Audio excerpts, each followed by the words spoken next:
Hello, my friend. This is your time. You deserve rest. You deserve peace.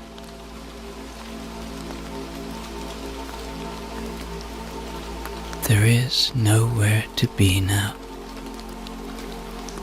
Nowhere to go.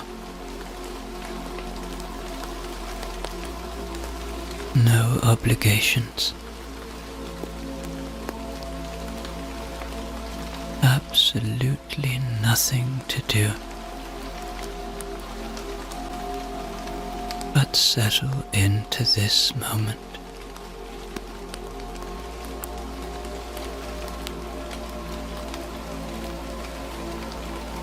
Five.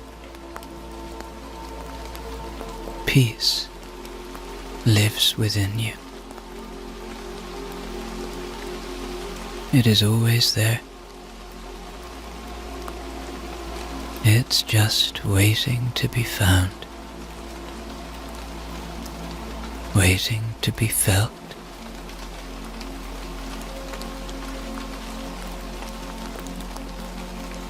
Maybe you can find it tonight.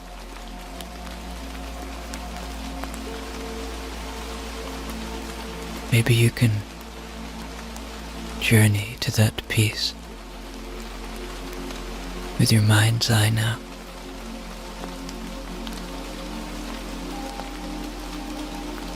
Maybe you find it in your chest.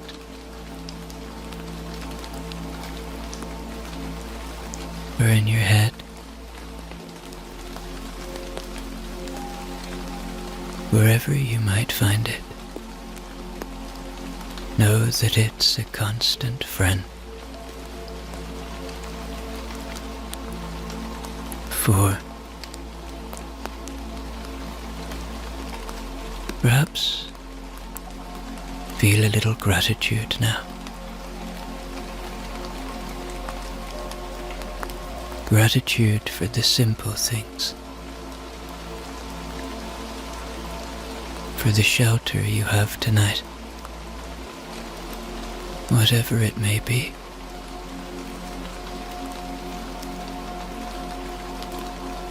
For the use of your body.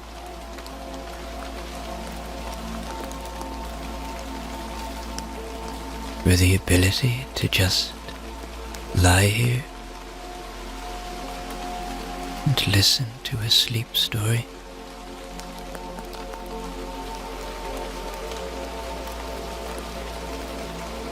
For those you love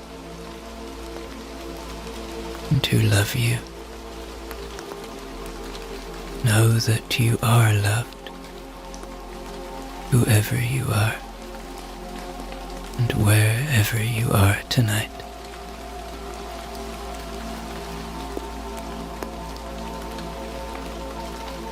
Three. Begin to engage with your imagination now. Begin to see a kindly looking man, an orderly man, a man who wants to do good for others, living in his simple little house.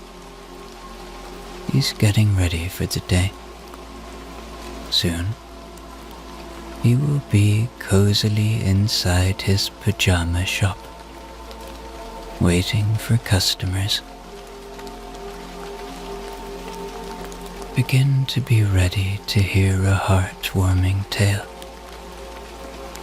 one that displays human kindness and how, when we do good, windows softened, and everything moved at a slightly slower pace. The pajama salesman walked steadily, umbrella held just so, his shoes avoiding the deeper puddles without much effort. He had walked this route many times, and his feet knew it well. There was no need to hurry. Shops would open when they were ready. People would arrive when they meant to.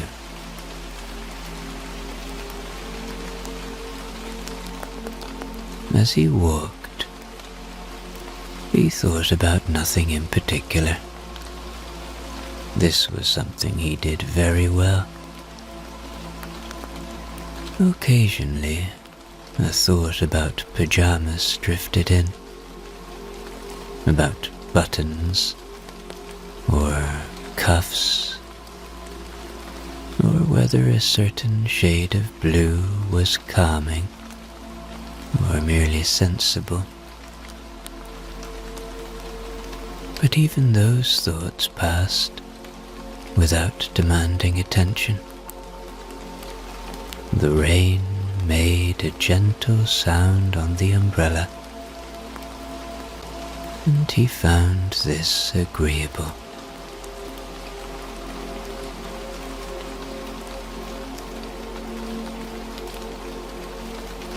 The shop appeared ahead of him, exactly where it always was. He liked that about it. The sign hung above the window. The letters slightly uneven, but confident in their purpose. He slowed as he approached, not out of ceremony, but out of habit. Important places deserved a moment, he felt, even if you visited them every day.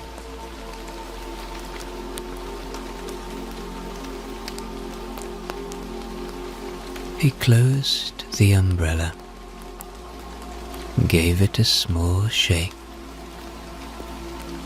and stood for a second outside the door, keys already in his hand.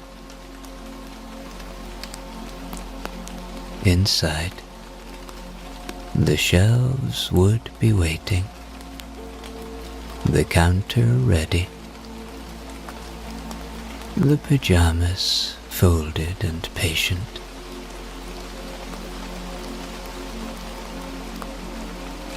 Soon, the bell above the door would ring for the first time that day.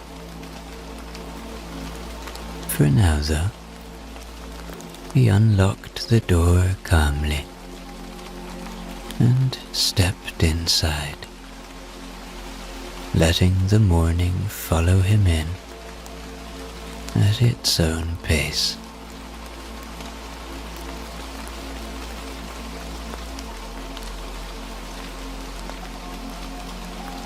Time passed, and then the bell above the door rang with a small, agreeable sound. Not long after the pajama salesman had finished straightening the counter. He looked up at once, as he always did, and smiled. A woman had stepped inside, shaking a little rain from her coat,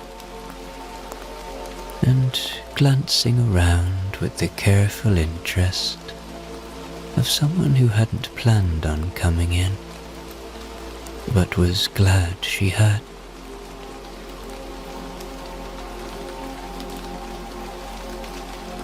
"Good morning," said the pajama salesman, in a voice that made no demands. "Please take your time." She did exactly that. She moved slowly along the shelves, touching the folded stacks with the tips of her fingers, lifting one corner here, another there. She seemed pleased by the order of it all. The colors behaved themselves. The fabrics lay flat and confident.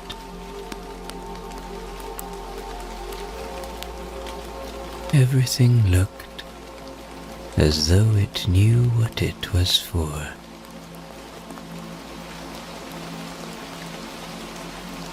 "These are very nice," she said finally. "Very well made." "Thank you," he replied. "They're meant to last. Nights do tend to add up." She smiled at that and continued browsing. She picked up a nightshirt, held it up as if imagining it in a different room on a different evening. Then she put it back carefully,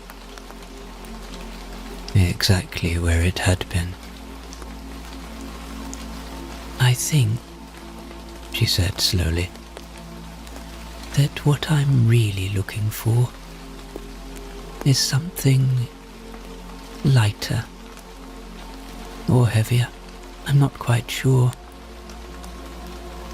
"That does happen," said the pajama salesman, nodding as if this were the most natural thing in the world. "People often know how they want to sleep, but not always what that looks like." She laughed softly, pleased to be understood. They talked for a moment more about buttons, about collars, about how some things feel different once the lights are off.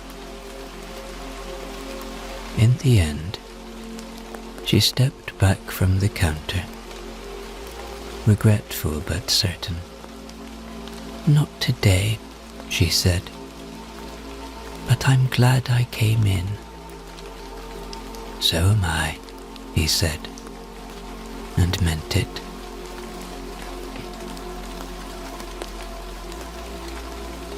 When she left, the bell rang again, just as politely as before.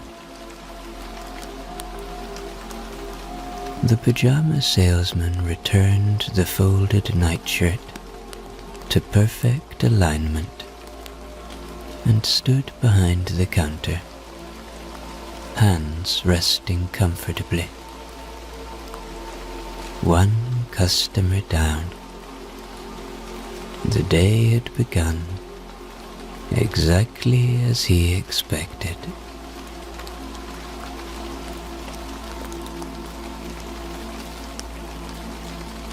The bell rang again.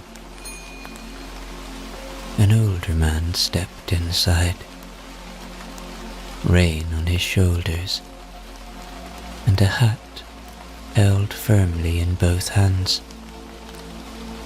as though it might wander off if left unattended.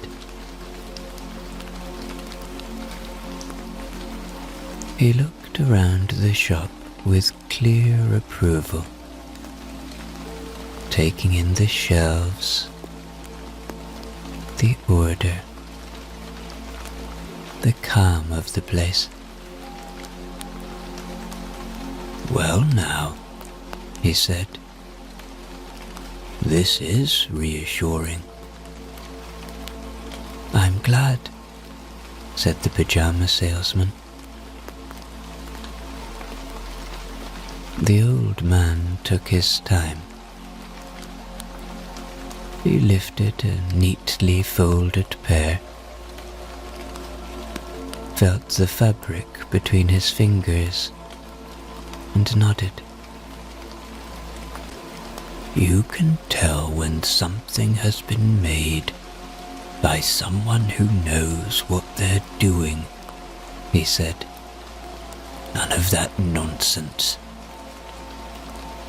He glanced toward the back of the shop, then back at the shelves. Do you mind if I ask, are these the sort that last? They're meant to, said the pajama salesman. I don't see much point otherwise. That seemed to settle it. The old man chose a pair, plain, well pressed, sensible in every way, and brought them to the counter. As the pajama salesman folded them into paper and tied the string, the old man leaned in slightly. I don't change my habits easily, he said, but every now and then it's good to replace something before it falls apart. I agree, said the pajama salesman, handing him the parcel. The old man paid, thanked him, and left with a satisfied air. After the bell had rung and the door closed, the pajama salesman returned the remaining stock and their job. They do, said the pajama salesman, and they don't mind early nights. That pleased her. She chose a set without much hesitation. Soft, well balanced, practical in the right ways. At the counter, she paid and watched as he wrapped them. It's nice, she said, to buy something that isn't trying to be clever. I think so too, he said.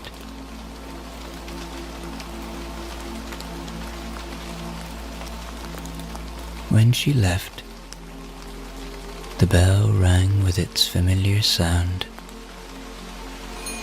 and the shop settled again. The pajama salesman straightened the counter, and, for a moment, looked toward the higher shelf behind him. The carefully folded pairs waited there, untouched. Outside, the rain had begun to ease, and the afternoon moved gently on.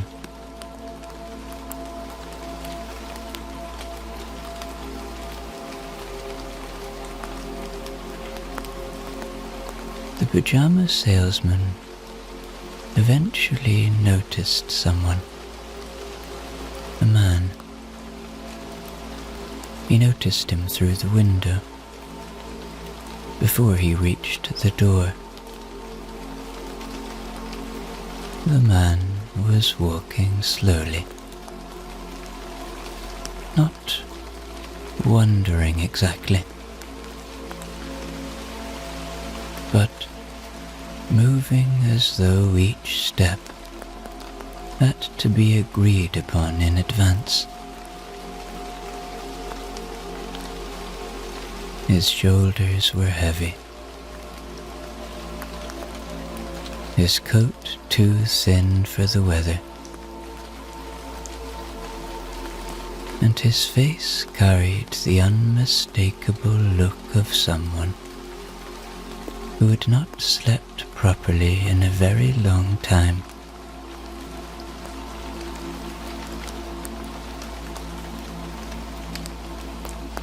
He did not glance at the shop. He did not slow. He simply passed by, one foot after the other, as if sleep were somewhere he had once known and then misplaced.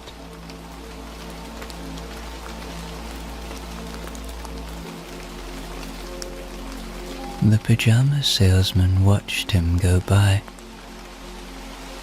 hands resting on the counter.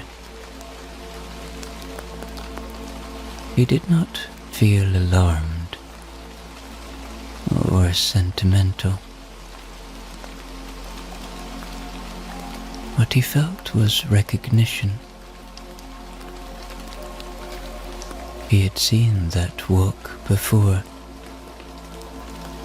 in people who came in and bought nothing, and in people who never came in at all. It was the walk of someone whose nights were doing too much work.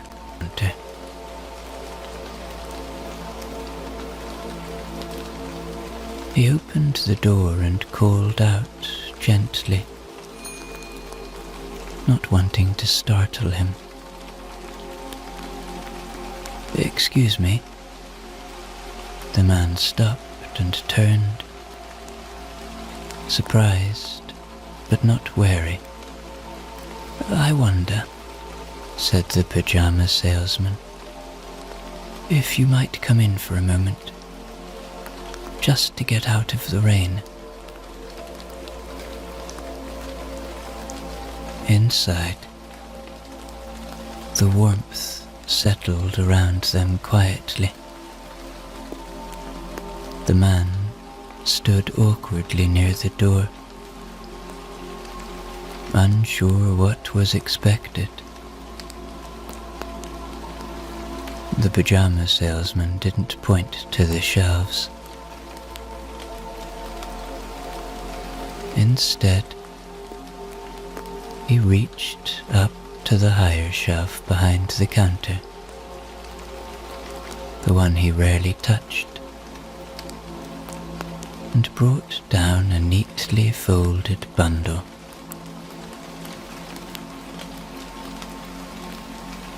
These pajamas were different,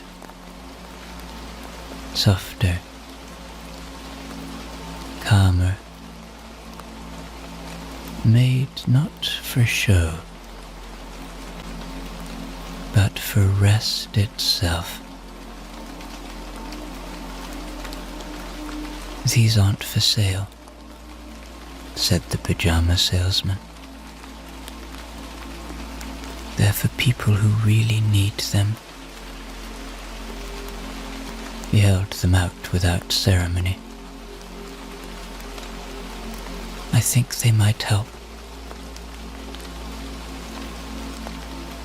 The man looked at them, then at him, then back again.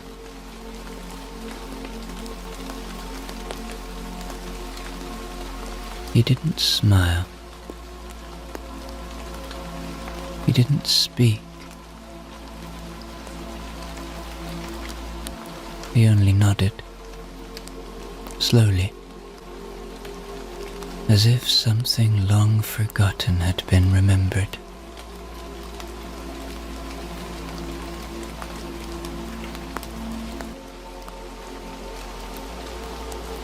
The pajama salesman felt certain he had been waiting for this all day long.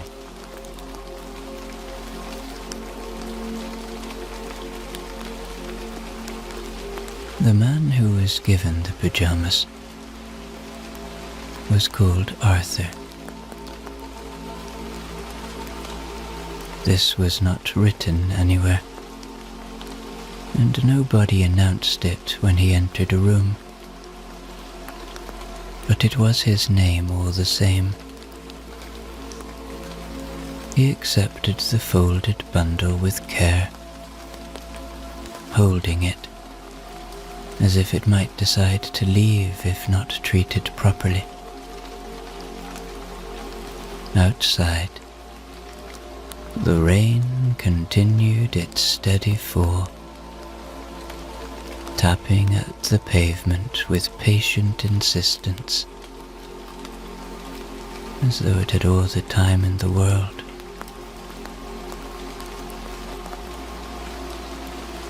Now Arthur had once been a man with routines. He had known where he was meant to be in the mornings, and what he was meant to do with his hands. Over time, those things had loosened their grip on him.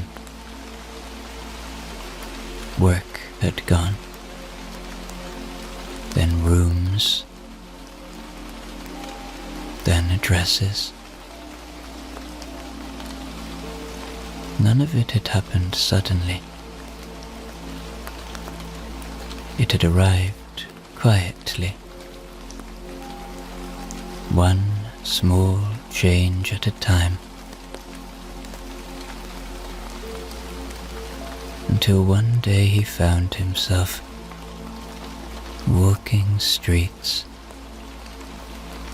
without any particular destination, feeling tired in a way that sleep alone had not managed to fix.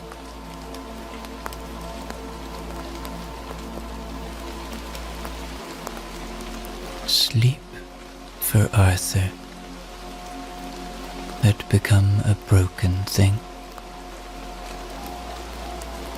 He would drift for a while, wake too soon,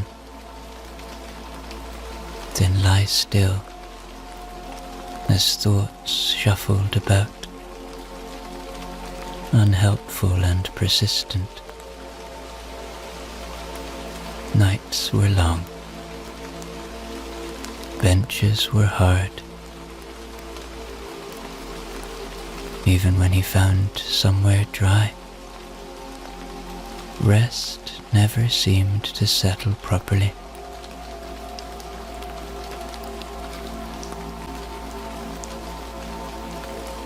He had almost forgotten what it felt like to wake up, having actually been somewhere else for a while.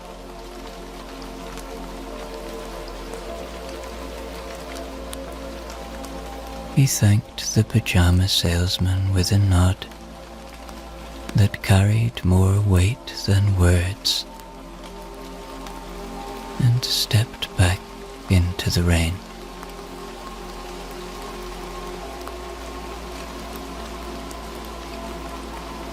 The bundle was tucked carefully inside his coat, held close. As he walked, the rain soaked steadily into his sleeves and shoulders, but he did not mind it much. Something about the weight of the folded fabric, quiet sense of ceremony.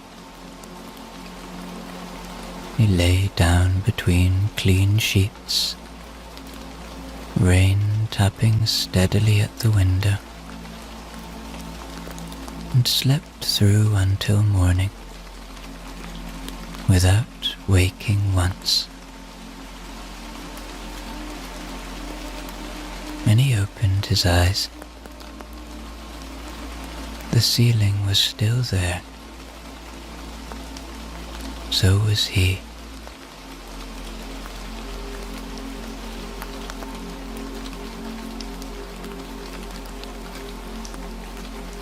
From there,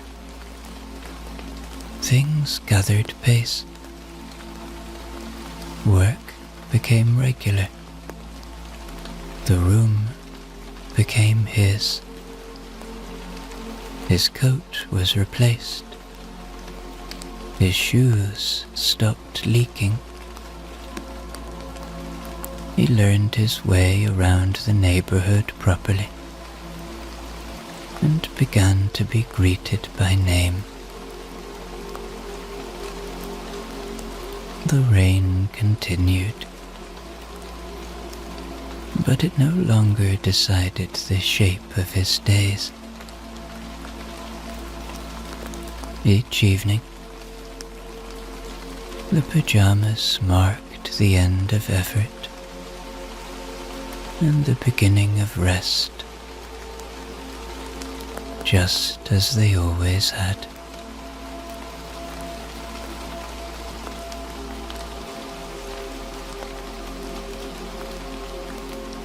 Arthur never claimed the pajamas were magical.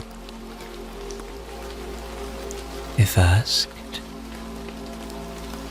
he would have said they were simply very well made. But on nights when he folded them at the foot of his bed, real room, he sometimes paused and thought of the man in the shop, and he understood that deep sleep, given at the right moment, could change the entire direction of a life.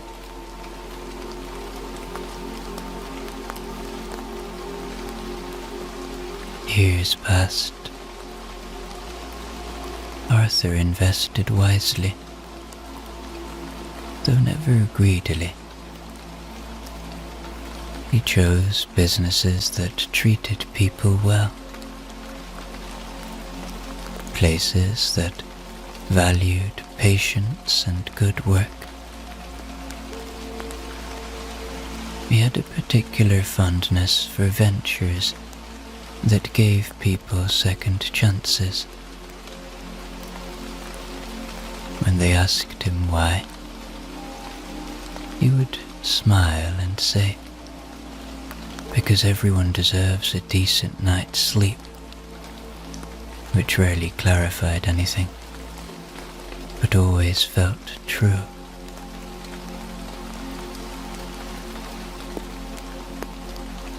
Wealth arrived quietly, without fanfare. Arthur noticed it only because it gave him freedom. Freedom to say yes, where others said no. Freedom to fix things that were broken, rather than stepping around them.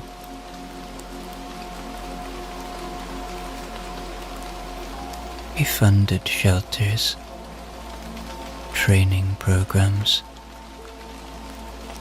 places where people could rest properly and begin again. Beds mattered. Warmth mattered. Rest mattered more than anyone liked to admit.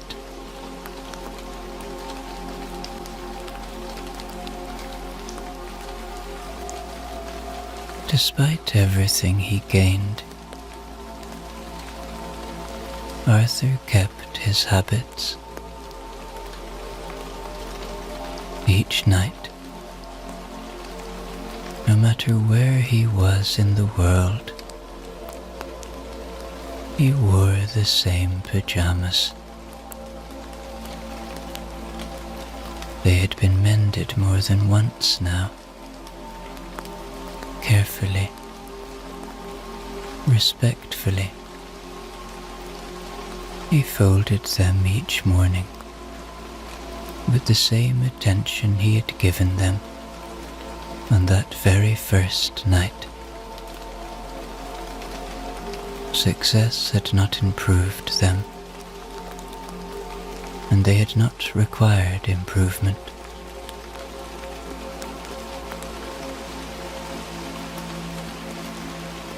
Arthur became known as a generous man,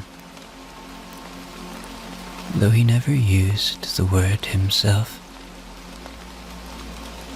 He preferred a salesman listened without interrupting,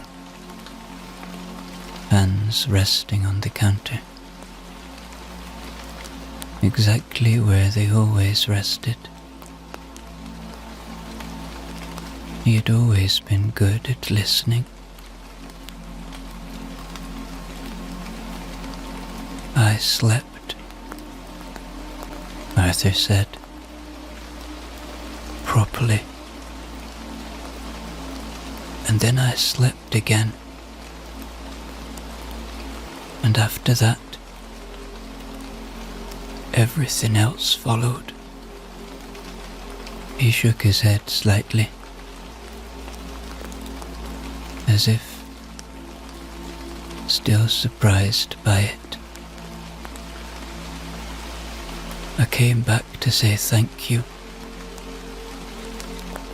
and to tell you that you were right.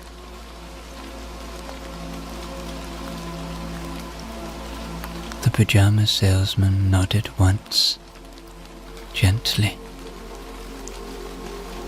I thought they might help.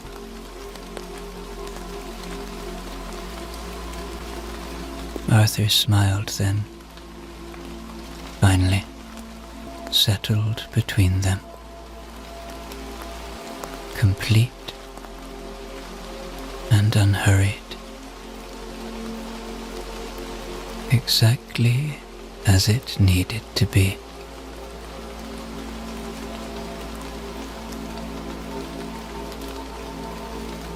The pajama salesman folded his hands on the counter and smiled, not with pride, but with quiet recognition.